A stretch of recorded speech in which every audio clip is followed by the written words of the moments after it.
का part 4 discuss करने वाला हूँ। जिन बच्चों ने पार्ट 1, पार्ट 2, पार्ट 3 नहीं देखे हैं, पहले आप उनको देखें फिर आप इनको देखें। तो आइए चलते हैं, शुरू करते हैं पार्ट 4 केमिकल बॉन्डिंग का।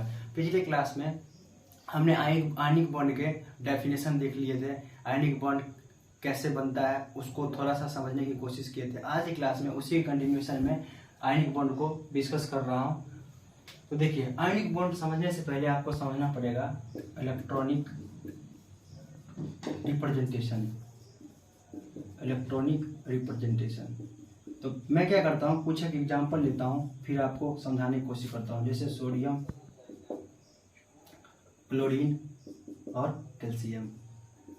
तो हम जानते हैं इसका electronic configuration 1s 2s 2p 3s 2 2। अब हम किसका करते हैं, क्लोरीन का 1s2 2s2 2p6 3s2 3p6 और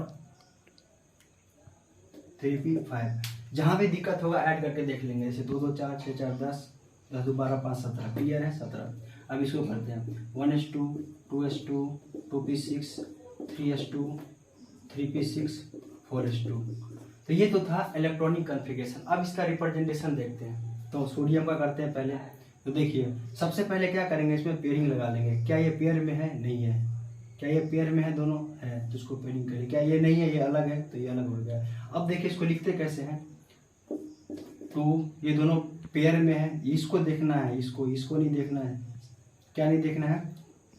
सब सेल को नहीं देखना है, सेल को देखना है। देखिए 2 2, तो क्या करेंगे, इलेक्ट्रॉन को क्या कर देंगे, ऐड कर देंगे। ये अलग है तो ये अलग लिख दिया। अब इसको से इसी प्रकार इसको करते हैं। तो 2, इसको क्या होगा, ऐड हो जाएगा। ये भी क्या होगा, ऐड हो जाएगा। तो कितने हो जाएंगे ये 2, 8 और ये दोनों कितने हो जाएंगे 7। फिर इसको करते हैं, देखिए तो ये हो जाएगा, अलग है। ये दोनों पेयरिंग हो जाएगा, ये दोनों पेयरिंग हो जाएगा, ये अलग है। तो यहाँ पे क्या हो जाएगा 2, 8, 8, 2। आई होप आपको इलेक्ट्रॉनिक रिप्रेजेंटेशन समझ में आ गया होगा। अब हम आयनिक बॉन्ड बनाने की कोशिश करते हैं। जो आयनिक बॉन्ड बनता कैसे है, तो आइए देखते हैं बनाते हैं आयनिक बॉन्ड। तो मैं एग्जांपल लेता हूं सबसे पहले NaCl का। किसका? NaCl का। तो इलेक्ट्रॉनिक कॉन्फ़िगरेशन लिखा हुआ है, रिप्रेजेंटेशन भी लिखा हुआ। हम इसको आयनिक बॉन्ड बनाने की कोशिश करते हैं। तो जैसा कि मान लेते हैं सोडियम और क्लोरीन था, तो सोडियम में हमने क्या डाल दिया, क्लोरीन डाल दिया। तो इसका इलेक्ट्रॉनिक रिप्रेजेंटेशन कितना है, 2, 8, और कितना 2, सॉरी यहाँ पे कितना हो जाएगा 1 हो जाएगा। क्या हो जाएगा यहाँ पे 1। तो कितना हो जाएगा 2, 8, 1। अब क्लोरीन है, इसका क्या होता है, देखिए 2, 8, 7, यही है। अब मैंने आपको ये बताया था कि बॉन्ड कब बनता है, जब उसके वैलेंस शेल में क्या हो जाए, 8 इलेक्ट्रॉन हो जाए। इसका मतलब वो क्या, ऑक्टेट रूल को फॉलो कर रहा होगा। तो अभी दोनों क्या है, दोनों अनस्टेबल है। दोनों में से किसी के भी वैलेंस शेल में 8 इलेक्ट्रॉन नहीं है। अच्छा, वैलेंस शेल किसको बोलते हैं, आउटर मोस्ट शेल। तो इसका वैलेंस शेल क्या हो गया, ये हो गया। इसका क्या हो गया, ये हो गया। इसका क्या हो गया, ये हो गया। तो इसको हम क्या बोलते हैं, आउटर मोस्ट शेल। क्या बोलते हैं इसको, आउटर मोस्ट शेल। या फिर क्या बोलते हैं इसको, वैलेंस शेल। क्या बोलते हैं इसको, वैलेंस शेल।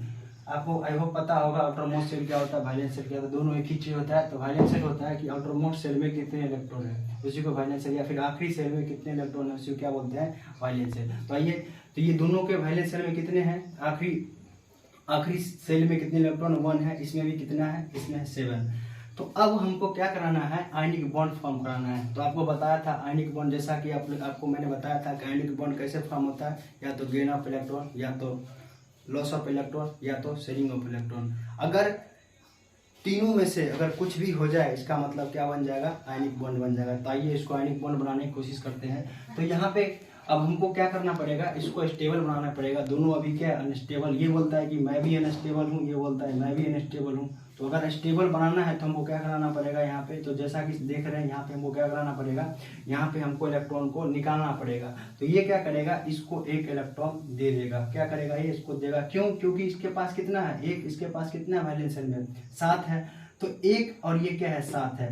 तो यहाँ पे ये देखना है कि देखो देखिए 8 के नजदीक कौन सा है, 7 है, तो ये क्या करेगा, ये जैसे ही ये कहेगा कि मैं अगर 1 निकालता हूँ तो क्या हो जाऊंगा मैं स्टेबल, और ये क्या कहेगा क्लोरीन की मैं 1 लेता हूँ तो क्या हो जाएगा स्टेबल। तो आइए इसका मतलब ये क्या होगा, 1 निकालेगा तो ये क्या हो जाएगा, ये हो जाएगा Na+ और ये क्या हो जाएगा Cl-। तो अब इसके पास कितना हो गया, अब इसके पास हो जाएगा 2,8। क्यों 2,8, क्योंकि 1 निकाला है। अब इसके पास कितना हो जाएगा 2,8,1।